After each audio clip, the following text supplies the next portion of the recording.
Nos encontramos en la sede de la Oficina de Comunicación de la Secretaría de Comunicación de la Conferencia Episcopal de Guatemala. Al amanecer de este 11 de enero de 2021, tanto la Nunciatura Apostólica en Guatemala como la sección de información de nombramientos de obispos de Vatican.va, el sitio de información internacional del Vaticano, y bueno, acá en nuestro país, la Secretaría de Comunicación de la Conferencia Episcopal de Guatemala y otros medios informaron públicamente sobre la decisión del Papa Francisco de nombrar a Monseñor Bernabé Sagastume como el nuevo obispo para la diócesis de San Marcos.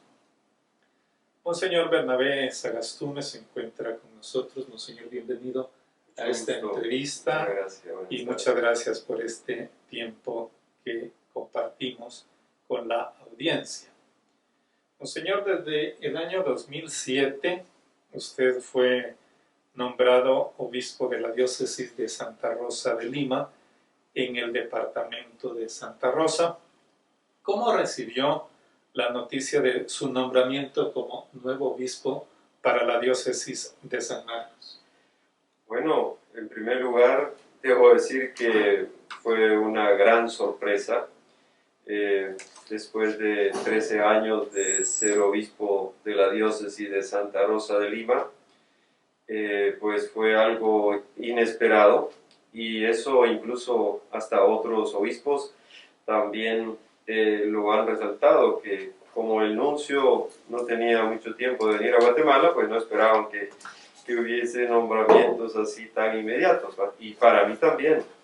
Y en el contexto un poco navideño, pues como me recordó una catequesis, una homilía del Papa Francisco, diciendo cómo María y José fueron sorprendidos, ¿verdad?, con la presencia de Dios, pues a través de ese plan de salvación al que ellos renunciaron, ¿verdad?, en su vida de desposorio, para aceptar el plan de Dios. Entonces, para mí, indudablemente, primero, una gran sorpresa, ¿verdad? No lo esperaba. Y luego, pues también, como lo he dicho en algunos mensajes compartidos, pues con sentimientos encontrados, ¿no? Porque, pues, uno, ya 13 años en Santa Rosa, pues uno comienza a echar raíces, el conocimiento de los sacerdotes, de los seminaristas, de religiosos, religiosas, de agentes de pastoral, el trabajo que hemos venido impulsando ahí con las santas misiones populares. Pues bueno, uno, pues me sentía bien, y además una diócesis relativamente pequeña, ¿verdad? Entonces, ahí he estado muy bien, pero entonces, ha sido una sorpresa. Y bueno, por otro lado, pues también sabiendo de que tanto como obispos y como religiosos, pues uno no se manda a sí mismo, sino que pues está el tema de la obediencia, ¿verdad?, filial al Papa, que creen que yo pueda apoyar en esta diócesis de San Marcos. Y entonces, pues ahí, con esos sentimientos encontrados de sentirme bien en Santa Rosa, pero y luego pues asumir una nueva misión, ¿verdad?, con nuevos retos pastorales. Y pues estoy ahí en la mejor disposición, por supuesto, tratando de corresponder a las expectativas del presbiterio allá de San Marcos, de religiosos y laicado, que pues de lo que muy poco conozco, ¿verdad?, excepto algunos sacerdotes y algunas religiosas, ¿verdad? Fueron 13 años en la diócesis de Santa Rosa. ¿Cómo fue su experiencia de estos 13 años? Bueno, inicié siendo obispo allí, ¿verdad?, en Santa Rosa, porque como religioso capuchino, pues estaba en Chiquimula, y no era tampoco, ¿verdad?, de la diócesis de Santa Rosa. Entonces, también era una realidad totalmente nueva, un ministerio también nuevo, ¿verdad?, que no lo esperaba. Yo recuerdo que en la homilía de inicio les hice saber que iba a aprender a ser pastor, hermano, amigo, obispo, pues ahí con los santarroceños. Pero indudablemente que luego comenzamos a conocer, ¿no?, la realidad de las parroquias, el presbiterio, y a darle continuidad pues al plan pastoral que la diócesis tenía vigente. Y luego ya en el 2010 iniciamos, en 2009, el discernimiento después de Aparecida, ¿no?, que propuso la Gran Misión Continental. Entonces el discernimiento de ver cómo impulsar esa Gran Misión Continental, y allí pues se hizo un proceso con la presencia del padre Luis Mosconi, que vino a Guatemala, y pues la provincia de Guatemala, sobre todo las diócesis de Santa Rosa, Jalapa, Zacapa, Cobán, el Vicariato de Izabal, que veíamos la conveniencia de animar a las Santas Misiones Populares, ¿verdad?, como una modalidad pastoral para esto. Entonces, nos involucramos en ese proceso, ¿verdad?, desde el 2010 prácticamente, el 2020, teníamos ya una década de Santas Misiones Populares, y estábamos programando pues otros 10 años, ¿verdad?, de una misión popular al estilo de Jesús, que la pandemia nos vino a frenar mucho, porque el padre Mosconi vino en febrero del año pasado, y ya teníamos toda una programación que luego se quedó estancada, pero tratamos de animarla a través de los medios virtuales, ¿verdad?, para que el proyecto pueda continuar adelante. Pero ha sido una experiencia pues bastante agradable, diría yo, ahí, porque es una diócesis pequeña, ¿verdad? Por ejemplo, la misa crismal pues siempre la tuvimos el Jueves Santo mismo, porque las distancias no son muy grandes.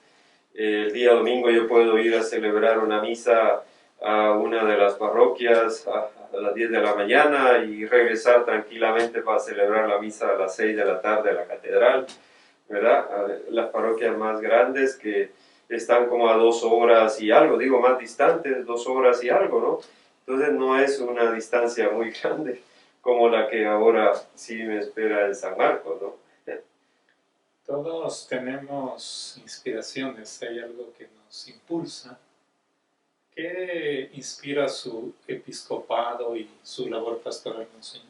Bueno, podría decir que eso está inspirado en el lema, ¿verdad?, que elegí, que todos sean uno, inspirado en la oración sacerdotal de Jesús, ¿verdad?, de Juan 17, 21. También en ese texto y el de San Juan Pablo II, sobre la espiritualidad de la comunión, hacer de la iglesia casa y escuela de comunión. Esa frase ha sido como muy inspiradora, y del Evangelio, pues frase más breve, que todos sean uno. Entonces, como obispo, digamos, cómo ser, ¿no?, un instrumento de unidad en la diversidad, ¿verdad?, de realidades, de edades, de condición social, pero cómo hacer realidad ese sueño también de Jesús, ¿verdad?, que todos sean uno. Trabajar en la comunión, no solo pues espiritual, sino pastoral, y hacer posible, ¿no?, un proyecto que pudiera llevar adelante también la respuesta de la Gran Misión Continental. Entonces, y las Santas Misiones Populares de verdad que han sido un instrumento de revitalización de la vida pastoral, de hacer realidad lo que Aparecida señala, ¿no?, que América Latina, bueno, es un país de bautizados, pero no es un país de evangelizado. Entonces, vino muy bien esa inspiración, y creo que las Santas Misiones Populares han ayudado muchísimo a crear una conciencia de que todo bautizado y confirmado está llamado a ser discípulo misionero de Jesús. En eso creo yo que, porque han sido prácticamente 10 años en los que nos inspiró pues revitalizar, ¿verdad?, esa conciencia misionera, y creo que se ha logrado bastante, pero siempre puede seguir impulsando, ¿verdad? Hacer que los movimientos laicales, todas las fuerzas vivas, los agentes de pastoral, catequistas, ministros de la comunión, que todos también entren en esa inspiración, ¿verdad?, misionera. No ha sido fácil, pero creo que muchos lo han ido entendiendo y se han ido incorporando en ese proceso. Las acciones pastorales van tocando también las realidades vitales, a veces sociopolíticas, económicas. ¿Cuáles fueron los grandes temas o realidades que le ha tocado atender a lo largo de estos años en la diócesis de Santa Rosa? Bueno, uno a nivel de evangelización, digamos eso de cómo impulsar, ¿verdad?, la misión continental con la modalidad de las santas misiones populares. Ahora, en estas santas misiones populares están presentes tres grandes objetivos que son integradores. El primero es tener un encuentro, ¿verdad?, personal con Cristo vivo, glorioso, desde esa condición del discipulado. El segundo objetivo es el eclesial, hacer de la iglesia pues, pequeñas comunidades, ¿verdad?, misioneras. Y el tercer objetivo es el social, sobre todo con una sensibilidad particular en el cuidado de la creación, ¿verdad?, de la naturaleza. Entonces, justamente allí, cuando iniciamos las Santas Misiones Populares, pues también se hablaba cada vez más de la exploración, ¿verdad?, de posible actividad minera en la diócesis, ahí en Santa Rosa, pues. Y entonces comenzamos pues a conocer un poco más, a verificar si eso era cierto, y sí, pues nos dimos cuenta de que era verdad, pero comenzaron pues ahí un poco silenciosamente a comprar tierras altas donde había y donde hay pues, ¿verdad?, estos recursos minerales, sobre todo de plata, pero no se hizo ningún tipo, ¿verdad?, de consulta, de información a la población, sino fue de una manera así muy reservada. Supuestamente después decían que según el criterio de que las personas son dueñas del suelo, pero el Estado es dueño del subsuelo, entonces tienen derecho de llegar para estos proyectos mineros. Pero entonces se comenzó pues también a crear a concientizar, digamos, ¿no?, a la población sobre los riesgos, ¿verdad?, de una actividad minera, porque era algo nuevo, los peligros que eso generaba, de la cuestión con la contaminación del agua, por ser también estar la empresa minera muy cercana a la población. Bueno, se empezó a ver esa situación y se fue creando una conciencia, ¿verdad?, de no aprobación, ¿no?, de esa actividad. Pero bueno, luego vino la decisión del Estado, del Ministerio de Energía, de aprobar la licencia de la minera, ¿no?, San Rafael. Entonces, bueno, nosotros seguimos la misión, pero sobre todo pues creando conciencia de los riesgos, ¿verdad?, de contaminación, de los peligros, y luego conociendo también cómo la ley de minería del país, que es del año 96, y habla del 1%, ¿verdad?, de regalías, también el tema de las grandes desigualdades, que las empresas transnacionales se llevan la mayor parte de las ganancias de esa explotación minera, el tema de dudas acerca del estudio de impacto ambiental, que se veía de que no habían sido realizados con la objetividad requerida, sino que copiados, ¿verdad?, de otros proyectos y con muchas deficiencias, sobre todo los riesgos después del cierre de una actividad minera, el asegurar, ¿verdad?, cómo reparar daños, y esas cosas no estaban muy claras. Entonces, bueno, se creó una comisión diocesana de defensa de la naturaleza, ¿verdad?, en la que, bueno, laicos llevaban eso adelante. Yo como obispo pues estaba más en la tarea evangelizadora, ciertamente, pero era una sensibilidad también, en algunos retiros misioneros, pues también se hacía conciencia, ¿verdad?, sobre ese tema del cuidado de la creación. Y luego vino la encíclica del Papa Laudato Si, que indudablemente fue de una gran ayuda porque ya no era como una situación personal o particular de en contra de la minería, sino el cuidado del medio ambiente, ¿verdad?, que debe ser más integral, por supuesto, ¿no?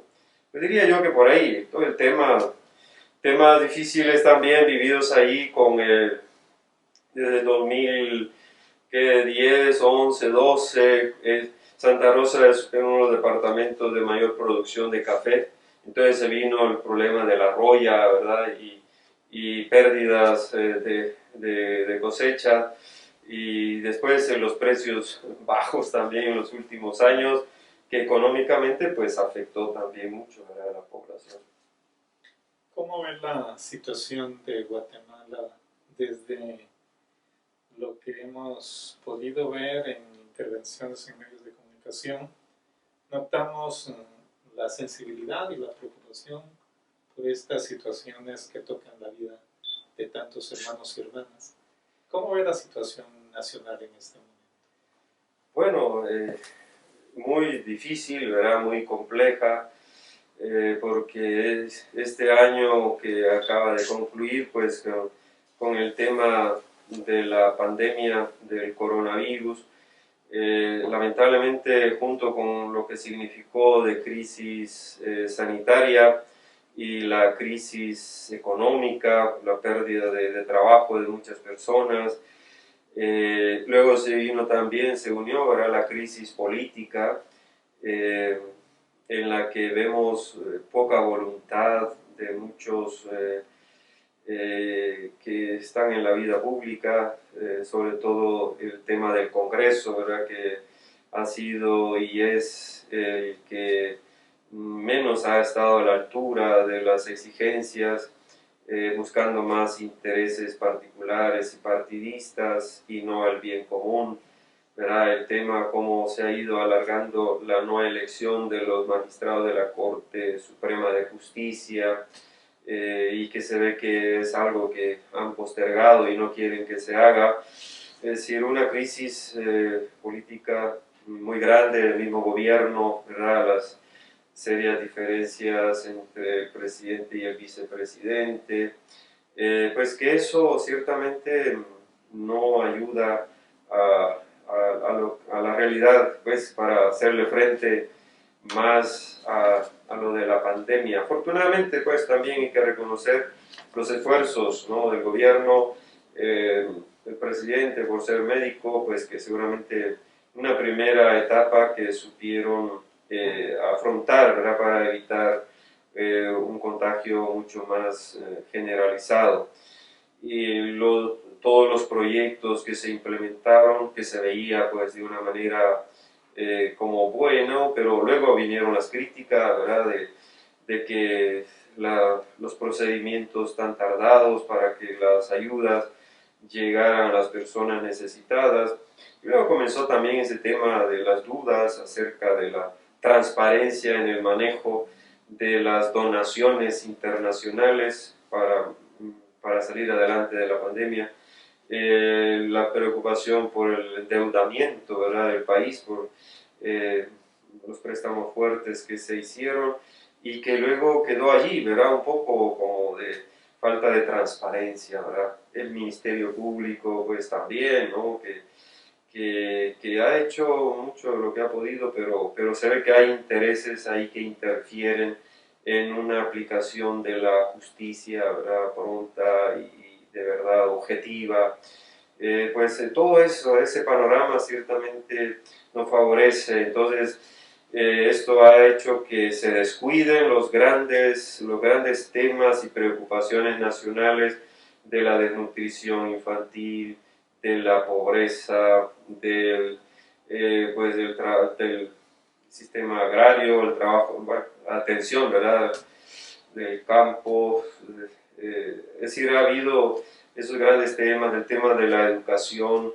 La pandemia ha puesto pues en evidencia cómo la educación y la salud en Guatemala no han sido prioridades de los gobiernos, ¿verdad? Bueno, eso no es de este gobierno, viene de gobiernos anteriores. vimos toda esa crisis fuerte en este campo. Los recursos que se han destinado para educación, para salud, han sido demasiado pocos y se ve que son desafíos grandes, ¿no? Y por eso se habla, ¿no?, de la calidad educativa muy baja, ¿verdad?, en Guatemala, sistema de salud colapsado, ¿verdad?, porque en el interior del país los centros de salud pues carecen, ¿no?, de los recursos para poder atender a la población enferma. Entonces, ciertamente algunos son problemas estructurales que no dependen de este gobierno, pero que sí, ojalá que la pandemia pueda ir cambiando, ¿no?, cosas también para mejorar, ¿no?, y responder mejor a esos principios del bien común, ¿verdad?, que debe estar supeditado por los intereses particulares o partidistas. Geográficamente usted va de casi un extremo del país a otro, ¿verdad? ¿Usted siente que ese cambio es muy fuerte? Que significa siempre arrancarse un poquito, ¿verdad? Por supuesto, sí, eso es uno de los temores y preocupaciones, porque, bueno, soy originario de San Esteban Chiquimula, ¿verdad?, Tierra Caliente. Santa Rosa, pues, también tiene, bueno, la parte, digamos, de la costa que es caliente, pero Barberena, donde estoy viviendo los últimos años, es un clima bastante agradable y está a una altura como de 1000 metros, ¿verdad? Pero ya en San Marcos, aunque tiene algo pues de costa, ¿verdad?, municipios ahí, pero también va hasta los más de 3000 metros de altura y el clima es frío, entonces el cambio geográfico sí que es grande y también pues sí, es del suroriente, ¿verdad?, ir al noreste, ¿verdad?, de Guatemala, pues es un cambio bastante grande a nivel geográfico y a nivel pues también de clima, de geografía, de eso. Pero bueno, son desafíos que hay que asumir, ¿verdad?, y afrontar. ¿Visualiza usted ya su misión? ¿Qué podría ser su misión en San Marcos? Bueno, el ministerio episcopal define bastante bien y luego la mística propia, personal de cada obispo, de cada persona. ¿Visualiza ya usted su misión en San Marcos o será un tiempo de escucha? Sí, bueno, sí, no, normalmente cuando yo he ido a un lugar nuevo y es lo que yo mismo también he recomendado en la toma de párrocos, ¿verdad?, parroquias nuevas, que no comenzaran haciendo cambios de forma inmediata, sino primero conocer la realidad, ver pues los agentes de pastoral que han estado colaborando con otro párroco y no simplemente comenzar a, como barriendo y sin valorar lo que otros han hecho, ¿no? Entonces, indudablemente que primero será un tiempo de escucha, de conocer pues un poco más la realidad, de visitar pues, ¿verdad?, las parroquias porque son totalmente nuevas para mí, ¿verdad? San Marcos solo he estado de paso ocasionalmente, pero prácticamente no lo conozco. Y luego pues primero saber el plan pastoral que la diócesis tiene, las prioridades que han ido estableciendo. Entonces, conocer el plan pastoral que la diócesis tiene, si ese plan está vigente, indudablemente que hay que darle continuidad. Entonces, darle continuidad a todo lo bueno que hay y luego, fruto del conocimiento, del estar ahí, de ver la realidad, pues ya surgirán a lo mejor algunas iniciativas nuevas, pero que por el momento no las visualizo, sino que, bueno, seguir por supuesto lo que la Iglesia ha venido impulsando desde Aparecida, sin lugar a dudas, pero eso supongo pues que está ya impulsado en el plan pastoral, ¿verdad?, diocesano. Entonces será conocerlo y a raíz de eso y ver que se pueda impulsar, mejorar, pero no tengo algo ya hecho o elaborado. sino que allí veremos. Nada que escuchar, ¿verdad? Y ver y conocer. Así es. ¿Algún mensaje especial para la que ha sido su querida diócesis de Santa Rosa de Lima hasta este tiempo y bueno, al día de la fecha del traslado? ¿Y algún mensaje para la querida diócesis de San Marcos, que sin duda lo recibirá con mucho entusiasmo? Bueno, ¿cómo no? Sí, ciertamente yo he dicho que he vivido las primeras impresiones, ¿verdad? Con sentimientos encontrados y con el corazón pues también, ¿verdad? Un poco dividido, ¿no? Porque ahora uno puede decir, bueno, son como dos amores, ¿verdad? Y a veces un poco a un obispo que me llamaba para pues felicitarme y animarme en la nueva misión. Le decía yo, bueno, ahora entiendo a aquellos obispos que también han sido trasladados de una diócesis a otra, ¿verdad? Que no es fácil, porque es como eso, pues ahí siempre cada uno tenemos nuestra forma pues, de ser particular, pero es normal que uno se encariña, pues, ¿verdad? Con la gente, con los agentes del pastoral. Entonces igual Santa Rosa, pues varios que me han llamado diciendo, bueno, por un lado, felicidades por la nueva misión que el Papa le confía, pero nos quedamos tristes porque nos quedamos sin el pastor, ya lo conocíamos. Bueno, yo les he dicho, bueno, de igual manera, yo estoy también un poquito con esos sentimientos encontrados. Pero sí, pues, por supuesto, agradecer a todos los agentes de pastoral, el presbiterio religioso, religiosas, seminaristas, laicos comprometidos, tantas personas buenas que hemos encontrado ahí en Santa Rosa, con tanta generosidad apoyan y han apoyado pues, la tarea evangelizadora, los equipos misioneros, los catequistas, ministros de la Sagrada Comunión, las distintas pastorales, que se ha hecho un trabajo bastante bueno y entonces estoy pues muy agradecido indudablemente por toda la colaboración y todo lo que el aprecio que uno también recibe, ¿verdad? De ellos, el estímulo y el tratar de estar cerca en distintas circunstancias, pues todo eso crea vínculos, ¿no? Afectivos, de aprecio, de estima y pastorales. Así es que, pues como digo, pues muy agradecido por todo ese tiempo que compartimos en la diócesis de Santa Rosa de Lima, particularmente pues con el presbiterio, seminaristas religiosos, religiosas, y ahora pues también a la diócesis de San Marcos. Bueno, tendremos ocasión de hacer otro programa dirigido más a los feligreses de la diócesis y pues, por supuesto a los sacerdotes, los primeros colaboradores, a las religiosas que también están allí, y religiosos, seminaristas, pues decirles que estoy en la mejor disposición, ¿verdad? De luego de llegar a la diócesis, solo que tengo que dejar ordenadas las cosas, ¿verdad? En Santa Rosa, para poder asumir esa nueva misión. Pues eso, con la disponibilidad, de escucha, de conocer pues, la realidad y de trabajar juntos, porque esto no es tarea solo de uno, sino que sobre todo el Papa Francisco que nos habla de esa conversión sinodal, ¿verdad? El caminar juntos. Esa es otra imagen muy bonita, el caminar juntos. Bueno, eso, de que todos sean uno también, o hacer de la iglesia casa, escuela de comunión, veo que hay una íntima relación. Entonces, con la mejor disposición, comprendo, ¿verdad?, también de que a lo mejor algunos quisieran que pronto estuviera allí por el tiempo que la diócesis ha estado vacante, ¿verdad?, en los últimos años, cuando Monseñor, ahora Cardenal Ramazzini, pues fue transferido a Huehuetenango y quedó vacante.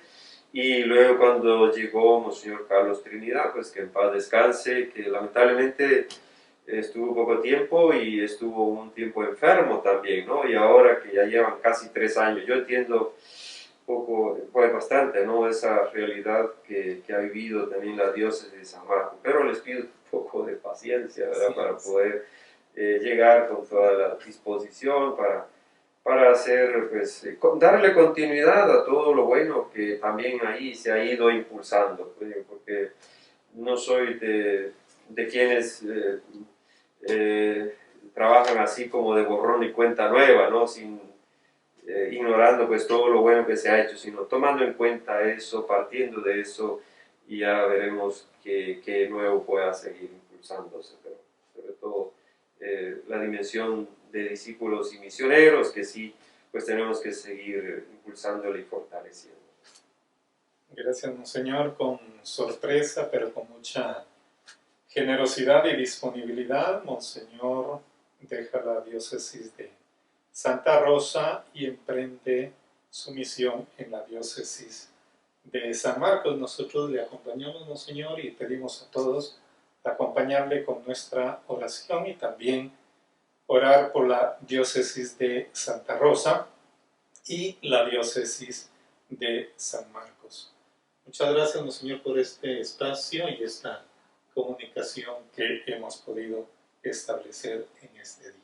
Cómo no, muchas gracias a usted, Padre Rigo, por esta labor también de, a través de los medios de comunicación, pues hacer llegar, ¿verdad? Pues estas primeras impresiones, tanto pues para la diócesis de Santa Rosa como la de San Marcos, y pues ahí estamos preparando a la mente, el corazón, para ese cambio. Todavía, bueno, ahora justamente como hemos estado en reunión de obispos y pequeños momentos que he podido hablar con el padre Juan María Boxus como administrador, ¿verdad? Para ponernos de acuerdo un poquitito en la fecha. Algunos ya me dicen los obispos si ya tengo la fecha de toma de posesión. Yo le digo que todavía no, porque necesito hablar un poquito más con el padre Juan María Boxus y también un poquito con el colegio de consultores, pero esperamos que para mañana vamos a vislumbrar ya una fecha, porque indudablemente que los obispos también necesitan que se diga con tiempo, ¿verdad? Porque las agendas se llenan y para que puedan estar. Pero sí, puede ser un poquitito más allá de los 2 meses, eso es lo que yo preveo, o hasta 3, digamos, el derecho canónico establece que a los 2 meses, ¿verdad? El obispo debe transferirse a la nueva diócesis. Pero el nuncio me ha dicho también, bueno, como estamos en tiempo de pandemia, que las cosas se llevan a otro ritmo, puede ser un poquito más, ¿verdad? A 3 meses. Pero estamos ahí 2 meses y algo que podría ser un poquito, quizá ahí casi en vísperas de la Semana Santa, es lo que estoy previendo. Se prevé que usted se traslade. Sí, pero le vamos a avisar.